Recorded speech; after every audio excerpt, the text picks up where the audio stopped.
Hello, everybody. Welcome back to this podcast, Plain Vanilla Podcast. I am very excited about today's guest. He's one of my friends. We met in London when we did our masters. He graduated from University College London for his masters, and prior to that, he went to Indian Institute of Mass Communication and University of Rajasthan. He was also active in organizations as he was the state president of National Student Union of India in Rajasthan. Now he is a social and political activist in India. His name is Sumit Bagasara. Hi, how are you, Sumit Ji? Hey Rian, how are you doing? Namaste. Namaste, namaste. Okay, so Uh, before, and yeah, hello, listeners. So I hope you guys are doing well and keeping yourself and your family safe during this global pandemic. yeah. This pandemic is very, very crazy. Okay, before we start to the topic, regardless my long introduction, can you introduce yourself a bit to the listeners, maybe? Okay, thank you. First of all, thank you so much for having me here. See, I am a social person who likes reading news articles, and so much into current affairs. and I have been a student leader when I started my college days. I just started the student politics as well, and took part in various demonstrations, movements, agitations. I have been to jail a couple of times. Really? Yeah, in police lockup. Yeah. Whoa. And right now I'm working as a director of an educational institute. It's Chaudhary Public School. And my hobbies are reading books. I also like to go for shooting, double trap shooting. I had been a national bronze medalist and two-time Wow. state gold medalist. Yeah, I Damn. think that's enough for today. I'm not bragging about myself, but since you asked, I'm telling you and your Yeah. listeners. A colorful life that you have. Okay, so how is life, um, during this COVID pandemic, bro? How has it been? See, life has changed completely for everyone, like all around the world, for everyone, doesn't it? Like earlier, life used to be, full of speed and full of chaos. Now, like most of the world, the countries are facing lockdown. People are, thinking about their future, their present, and that there's a complete different perspective about life. People are thinking what's essential in life or what's really necessary. People have become more philosophical, so it's almost same like me as well. Uh, like I also recall an incident which I would like to share with your audience.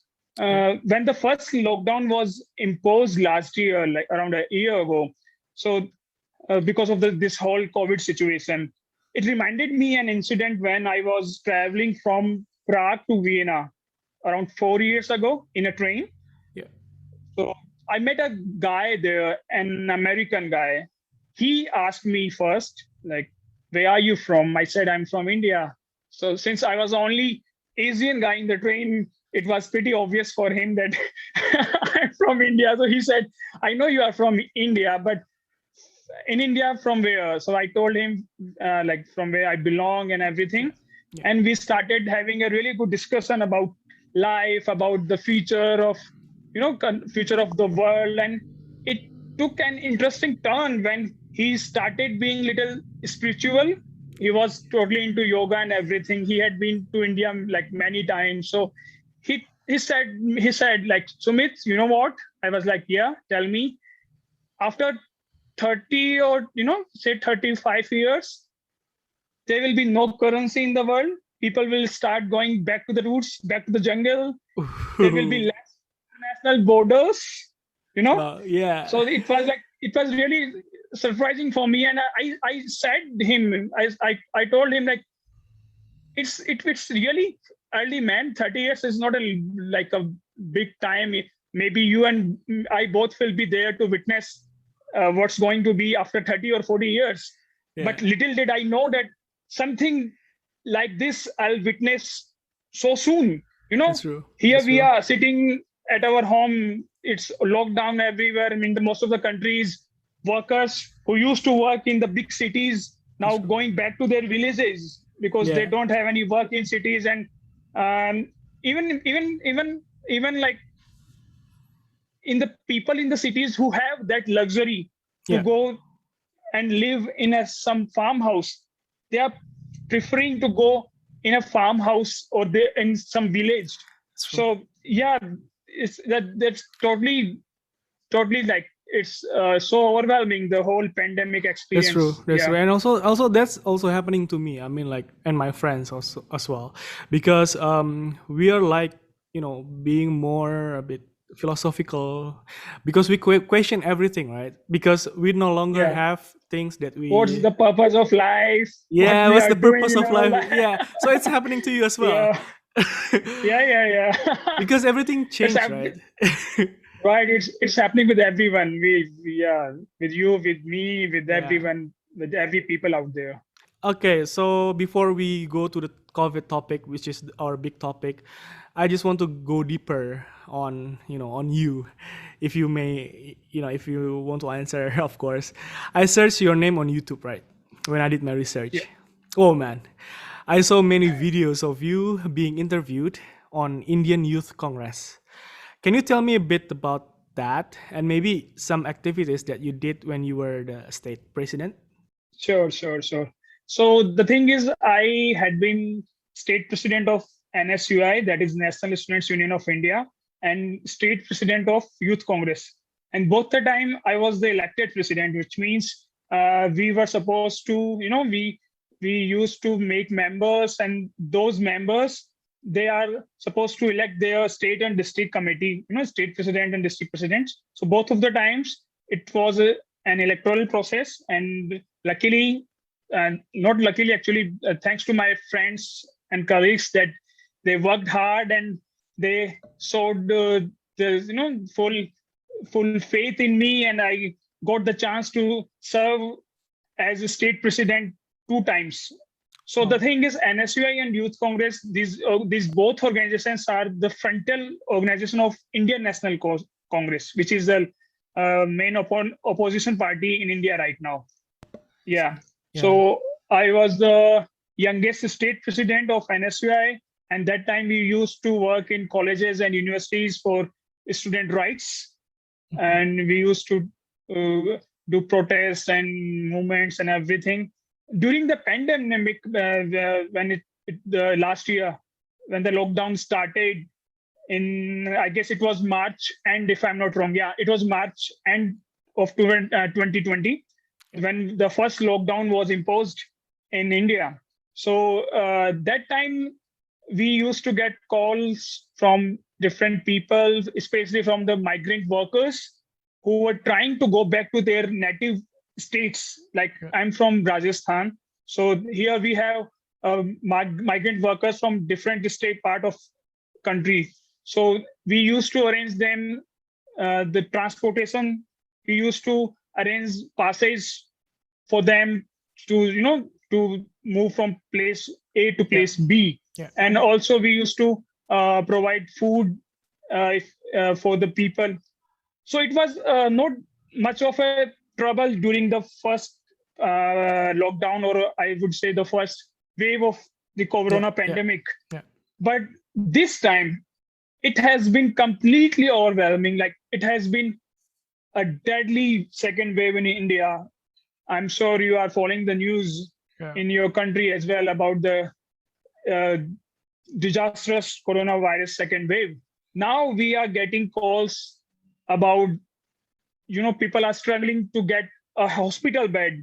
Yeah. And if they are lucky enough to get a hospital bed, Yeah. then they are struggling to get oxygen. It's really, you know, it's really sad for us because we most of the time we feel helpless because the complete uh, supply and everything, it's under control of government. Yeah. Yeah. It Yeah, let me tell you by an example. Suppose if I get 100 calls a day, or my team gets 100 calls a day for help about hospitals or oxygens or medicines, we are hardly able to help 20 or 30 people out of 100 because there is nothing much we can do as a human being because I'm not a Yeah. part of the government. But I mean, most of the time it's about the luck of the patient. If suppose I get a call right now from someone for the hospital bed, then I'll try and my team will try to reach out different hospitals and we'll ask them if they have any vacant bed available. So if the patient is lucky enough, then we tell them that you can go that particular hospital or you can go to that particular oxygen plant to get oxygen. So it's really devastating right now. Yeah, I mean, yeah, we feel really helpless. We really want to help people, but there's nothing much we can do as a person. But we are yeah. trying our best to communicate with the government officers, and we are trying our best to reach out the people who need help, and that's what we can do actually. Yeah, you are very noble, man. I mean, I really hope that the future is bright for you, man. I'm pretty sure that the future is bright for you, and Thank you, thank you. I wish you We are all the just very trying to be. best. We are just trying to be human. It's Yeah. Thank you so much, bro. Thank you so much. Okay, so I'm gonna go through to the topic. The big topic that I wanted to talk about with you today is the current COVID crisis in India, of course. If I recall the condition in February 2021, everything seemed fine, right? India had everything under control, and Right, right. the new cases were once below 10,000 per day. Now it has surged to more than That's right. 400. Yeah, Yeah, it has surged to more than 400,000 new cases per day. This is unfortunate and yeah. depressing, right? Can you tell us what went wrong in your view? See, during the first wave, uh, the highest number of per day cases in India was around 100,000. It was September 2020 when there was a peak of daily new cases or daily new deaths. It was around 900,000 deaths per day. Yeah, But during the second wave, everything has changed. Like it is now 4 times more higher, yeah, and it's just in according to the government records. The many media reports are uh, telling, like they are claiming, many media reports and claiming whether it is Indian media or international media or some medical agency, they are claiming that the actual figure of daily new cases and daily new deaths is actually around 10 times higher. That's it. That is really surprising. I mean, it's too much. unrecorded And 10 times I higher. really, yeah, So yeah, yeah. The actual figure of daily new cases and daily new deaths, which the government is claiming, is actually 10 times higher than the government records.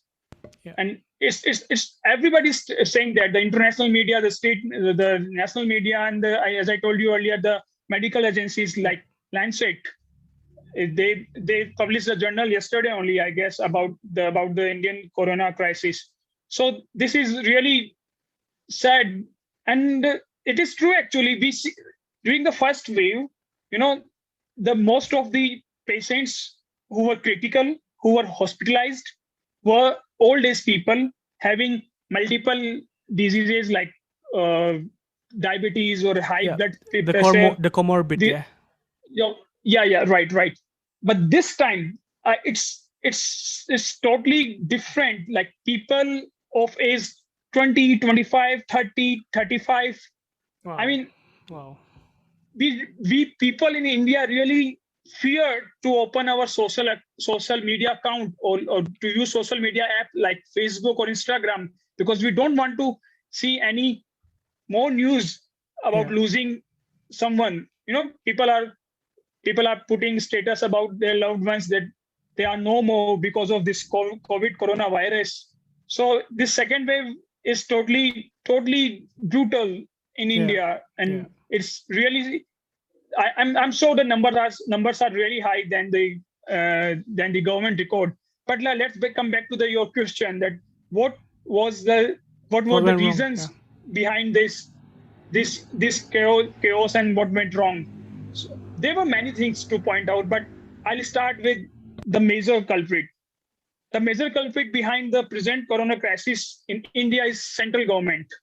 See, in India, the central government controls the distribution of corona vaccine, corona medicines, and oxygen supply.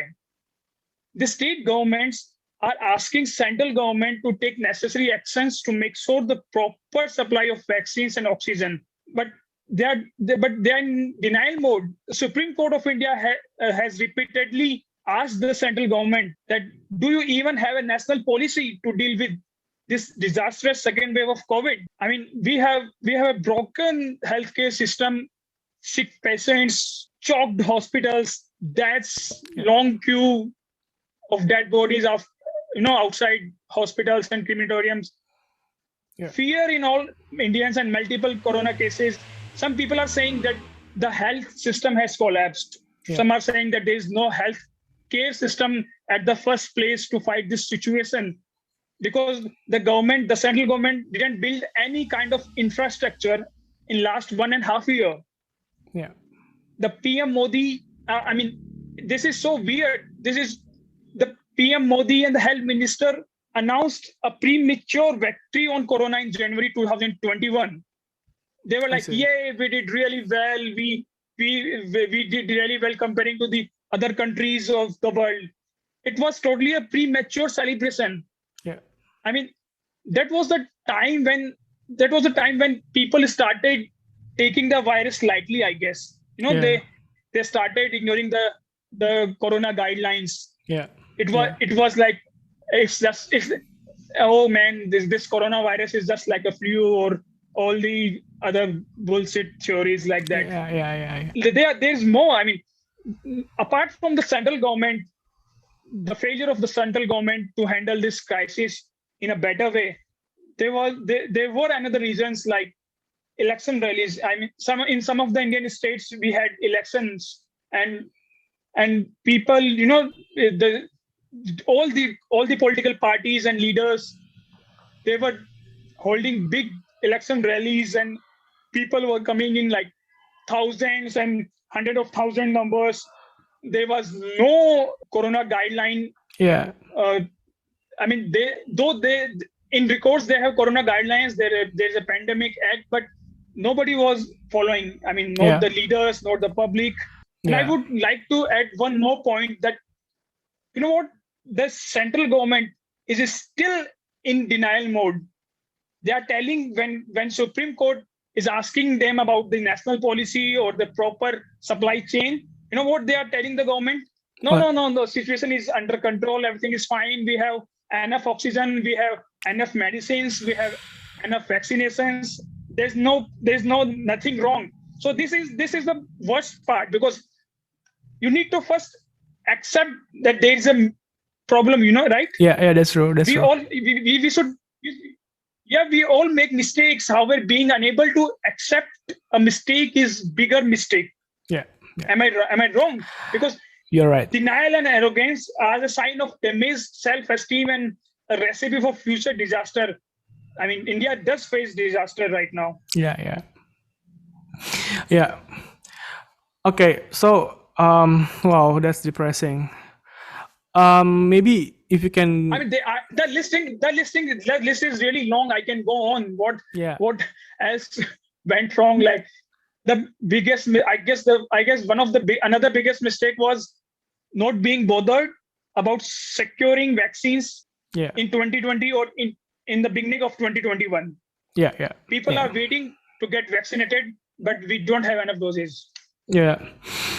Okay, before we go deeper, I have a question regarding the scale of this crisis. I just want to understand, or maybe just want to know the color of this situation. Is this crisis happening everywhere in India, or just in some big crowded cities? See, right now, it's happening everywhere in India and to everyone in India. If any family, there is some person in that family who is currently facing the coronavirus or who is currently admitted in hospital. So it's everywhere in India right now during the second wave. However, during the first wave, it was mostly in the big cities and mostly the big cities were affected. But right now, you can see it everywhere. Doesn't matter, big cities. I mean, they are the reasons, as I told you earlier, like the elections. And another one was Another reason is religious activities, religious festivals. We had, people started celebrating every Indian festival like there is nothing to be worry about. Yeah. Maybe like just name. I can just tell you the name of the festivals like Holi or Kumbh festival, or all the religions or the people started celebrating all the religious activities. So Yeah. now the coronavirus in India is sadly everywhere, in the villages and in the cities and the semi-urban areas everywhere. Yeah, yeah. So actually, if I understand this correctly, the government tried, or at least set some sort of guidelines, but there is nothing from them to to enforce these guidelines, right? So there is no protocol. So there Right. are many super spreader events that happening. Okay, I see. Wow. And then maybe I have a question regarding um, the factors of this. I'm gonna divide this into two factors. Um, Usually, the virus gets out of hand or gets off control if the people get careless and the government gets complacent, right? As you said, that the government was in denial or is in denial. But what about the people? Globally, there are many people who deny COVID right now, right? Some people even try to, make conspiracy theories on this pandemic. Also, many people don't want to get vaccinated. Is it happening in India as well, or no? No. Currently, we are facing a big shortage of vaccine. And if I tell you about the Indian people, initially, Indian people followed the guidelines honestly during the first lockdown and during the Yeah, first wave. They did exactly what governments asked them to do: to sit at home, to don't do nothing, don't do anything. yeah, There wasn't a single protest. I mean, we have seen bigger protests in some Western countries. I mean, in all around the globe, people yeah, were against the guidelines.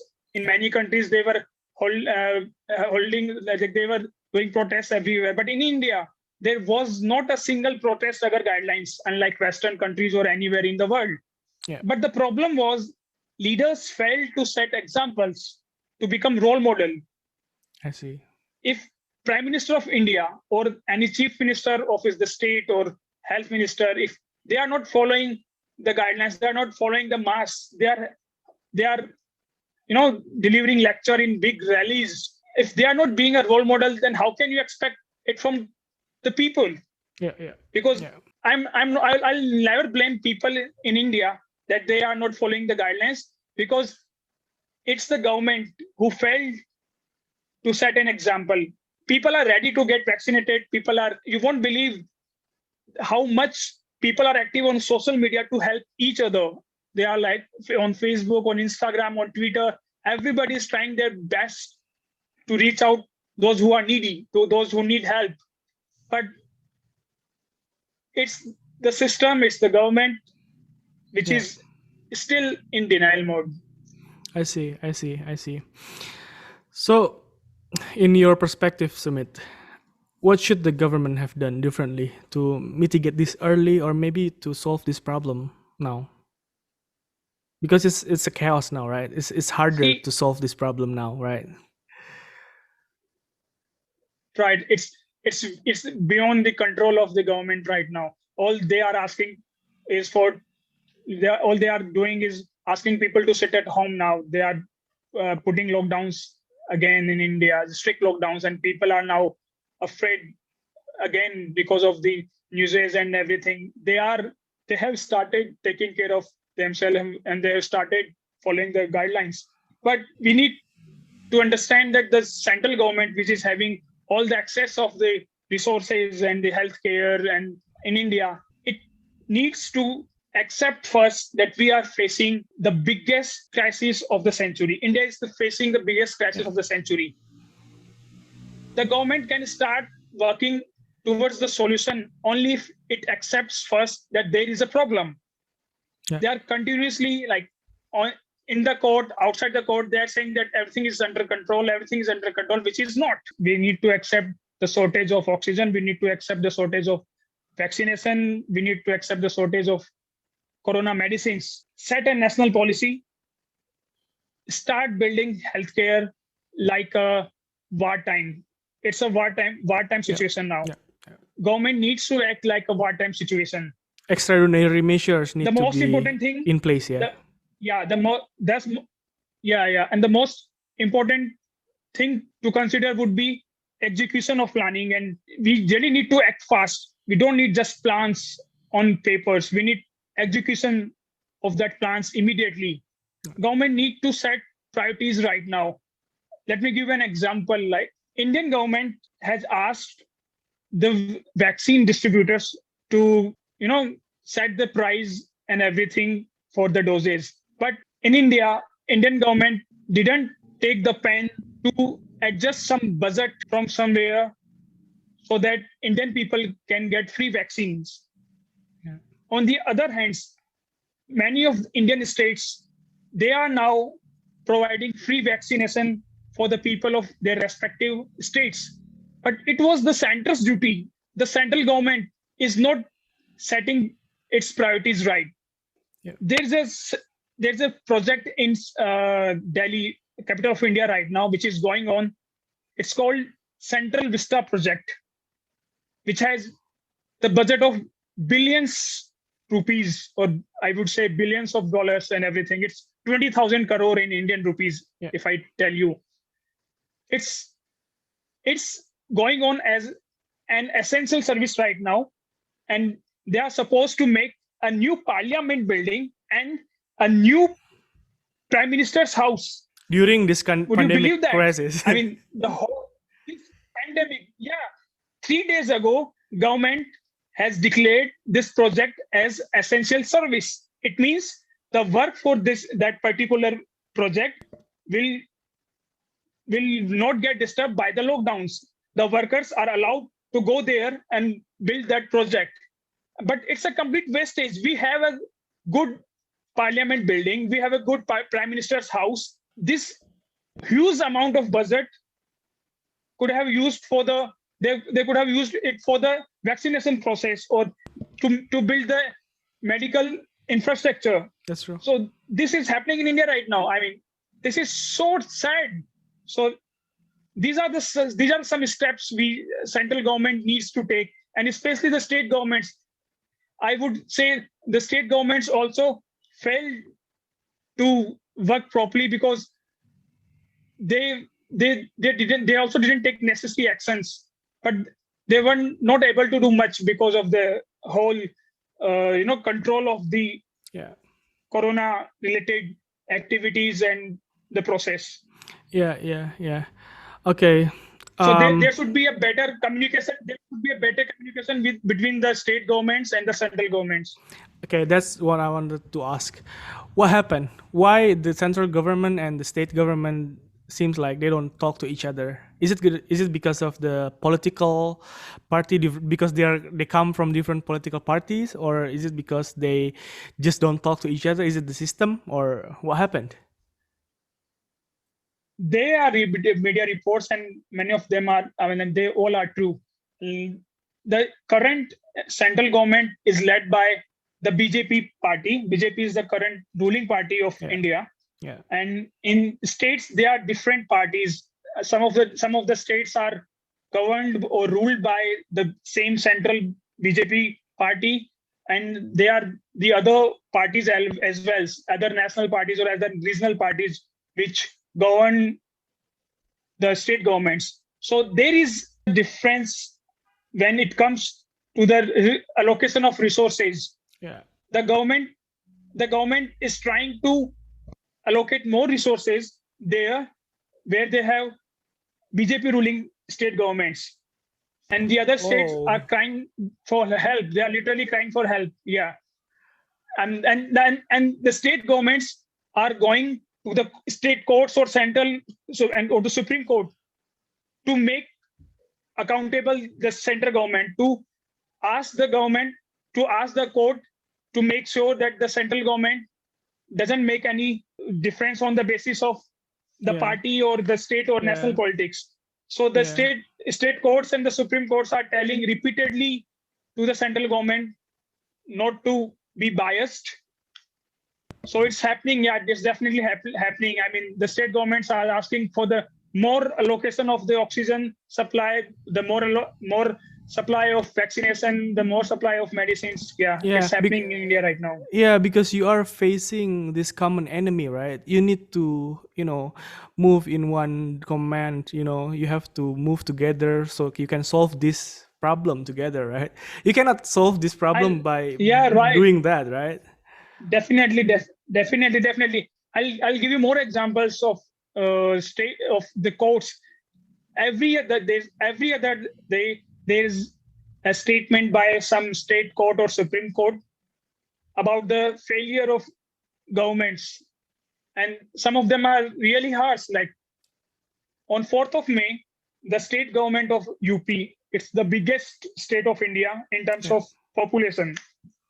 So that UP state court said that if there is any death because of the lack of the oxygen or the supply of the oxygen, it's it's a criminal act. It's equivalent to a mass care. I mean, it is a mass care. The courts are right, because people are dying every day there in the hospitals because of the lack of the oxygen. Yeah. That's true. That's true. Okay. I'm very sorry to hear that, bro. Okay. I'm going to pivot the question a bit to topic about vaccine, right? India is the home of the largest vaccine producers globally, right? I heard that the government has stopped to export to focus on its people. Is this true? Yeah, actually, all the opposition parties are blaming the central government that when we are facing a crisis, why Indian government is exporting the vaccines Yeah. to other countries. See, the picture is totally different what you understand from your country. In the Indian government didn't take any initiative to establish any partnership with any big pharma company. Many countries, they became partners, took modest bets and secured supply, but we didn't.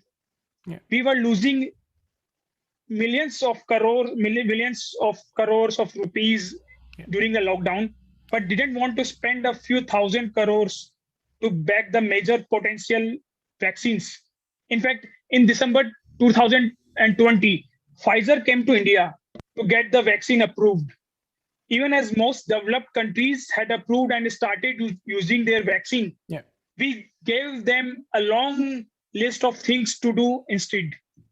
We frustrated them so much that they withdrew their application in February 2021 and they left. Really? And then you Fortunately, continue building yeah, your prime minister's fortunately, house, right? yeah, exactly. But fortunately, with pure luck, I would say, Serum Institute of India, it's a private entity.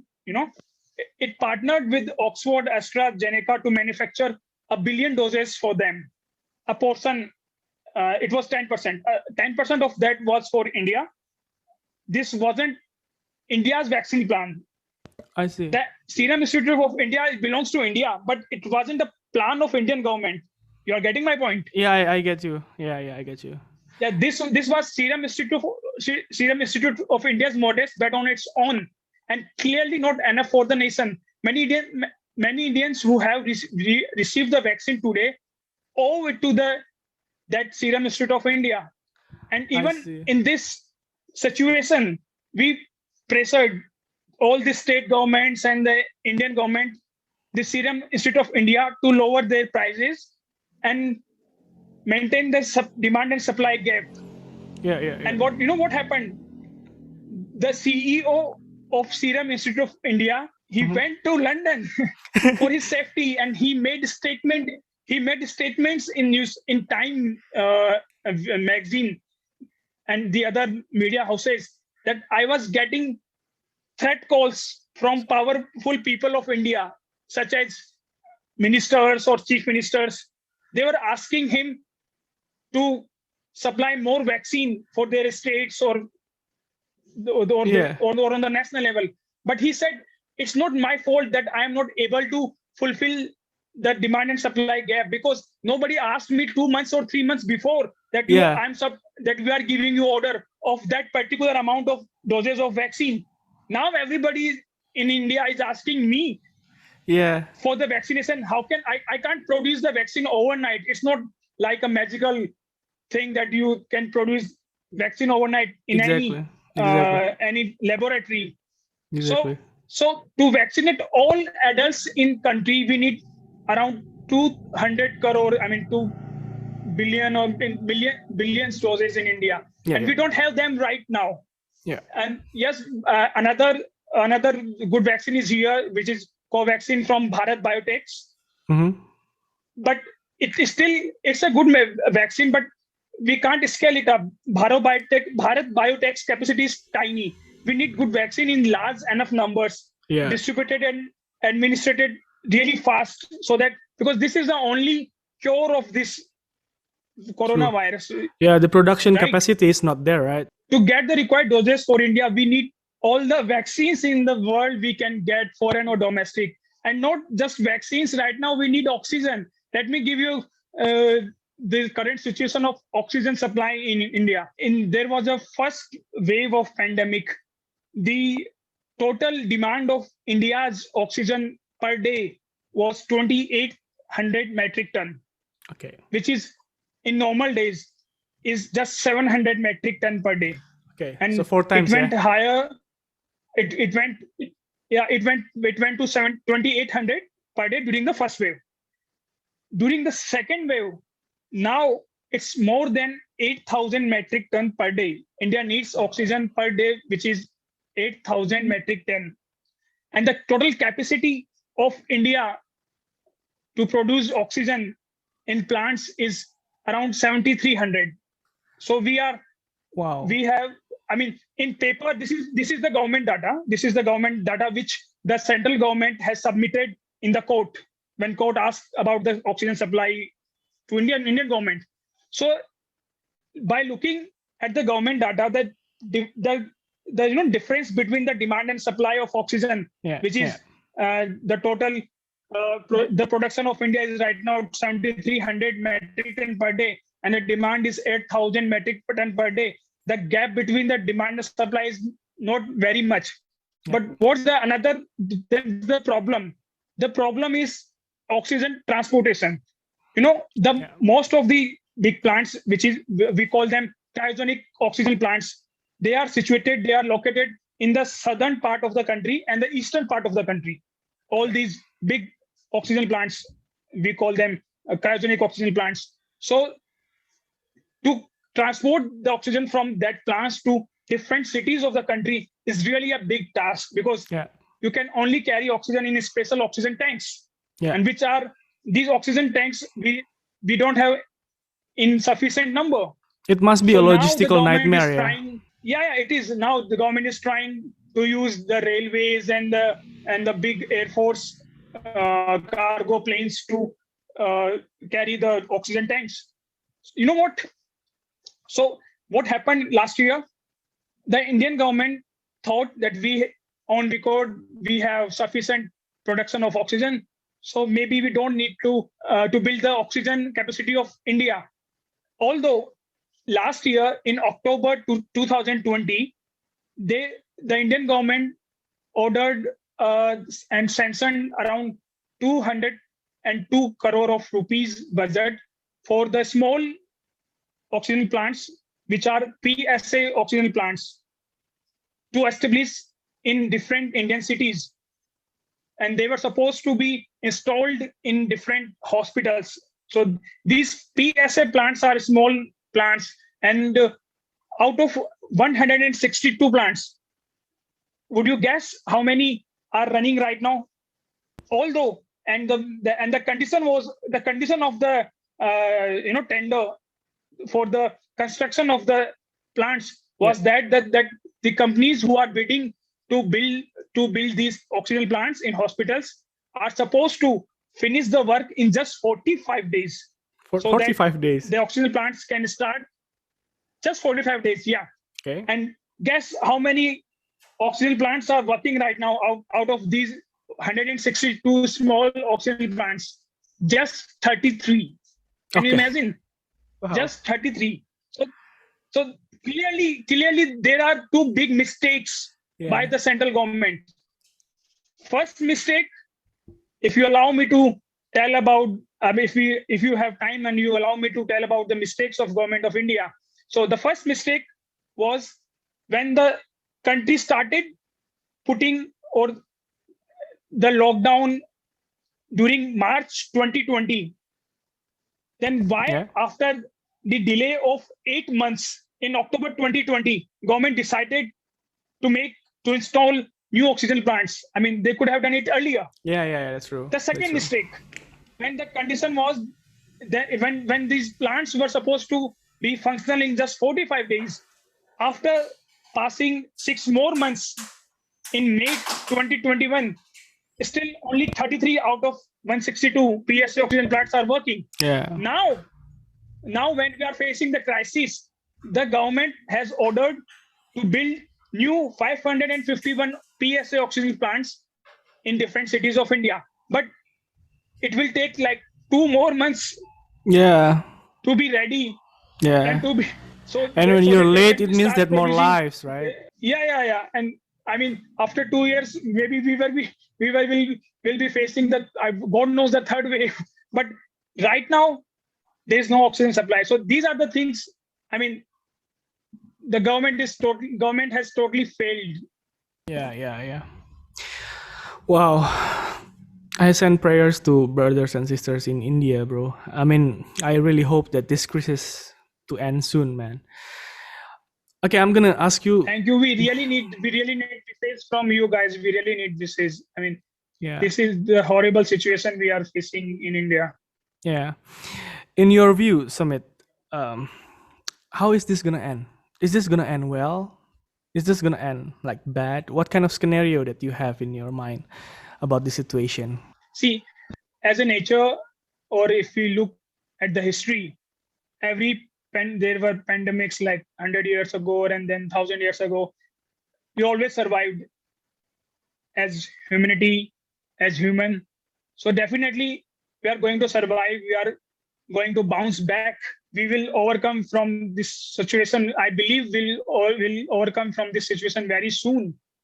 And like I was looking at the Facebook page of uh, WHO, World Yeah, Health Organization, yesterday, and there was a cover picture of its Facebook account that a global pandemic requires a global response. that's true. Yeah, That I is agree. true. I mean, we all are together in this. We all are together. There, there are no boundaries when it comes to the coronavirus and its effects. It's affecting everyone, everywhere. It doesn't matter we are living in a developed country or a developing country or third Yeah, world countries, as they call them. that's true. Some people call them third world countries, which right now needs the attention, global attention, Yeah, because people in developed countries are having enough resources to fight against this pandemic. yeah, But in developing countries, we really need a global response. that's We true. need to come. We need to help each other, and we need to pray for each other. We need to take care. We need to tell everyone about the reality. I mean, there is some people who are saying we don't need to talk about this negative stuff right now. We don't need to, you know, put our fingers towards the governments right now because we are facing a tough time. But this is what we need to do. If we don't accept the problem, then only when we accept the problem, then only we can work for the better future. That's true. That's true. We need to set example. One country needs to set example for the another country. Yeah, So if somewhere the politicians are not doing what they are supposed to do, so people of that particular country really need to tell that this is our government and they are not doing what they are supposed to do, so that the people from the another countries, like you are from Indonesia or I'm from India, so your people in your country also need to know that this virus, the whole situation is getting really bad now. I mean, yeah, we hear news about the mutation. There are various variants of this coronavirus. So we really need to take care. We need to be strong, and I wish all the best for for the people of your country as well, your Thank friends, you. and Thank I you wish very much. them a good health. Yeah. And I hope sooner you will we will be able to meet again and Yeah. do all the things we used to do together. Yeah. But I'm sure Yeah. this is definitely going to happen really soon. Yeah. I really hope that too, man. Wow. It's a really nice conversation with you, bro. It's always nice to have a conversation with you. Okay. Thank you Same here, for man. Same here. thank you for your time, Sumit Ji. This is going to be a great lesson. Ihan, listen, it's my pleasure to be with you, and I'm always there for you. I mean, you can call me anytime. We can have more talks in future. I mean, in near future, if you want to Sure. talk about any particular topic. So I'm always, just remember, I'm always there for you. Thank you, man. Thank you so much. And I will always be there for you as well. Okay, this is going to be a great lesson Thank you. for the listeners in Indonesia because we are having this big Idul Fitri. This is post Ramadan festival. As a part of our culture, we usually visit our big families back home for homecoming, right? And this is going to trigger a huge Okay, yeah, right. national mobilization of the people and could potentially spread the virus further, right? I hope that's not going to happen. Right. Of course, right. Lastly, is there anything that you want to say, man? If not, that's okay. But if you still I have, just want to wish you all the best, and you and the people of your country, that celebrate the festivals. Happy Eid, happy Ramadan. But do take care, follow the guidelines, yeah, and stay safe, so that we can celebrate these festivals in a bigger way later, when yeah, all this pandemic situation comes to an end. yeah. I mean, all right. Thank you for your time, man. I really appreciate it. I wish you luck on your journey, and I Thanks hope, for having me. yeah, I hope we can talk more in the future. Cheers, bro. So I would love to. Take Bye. care.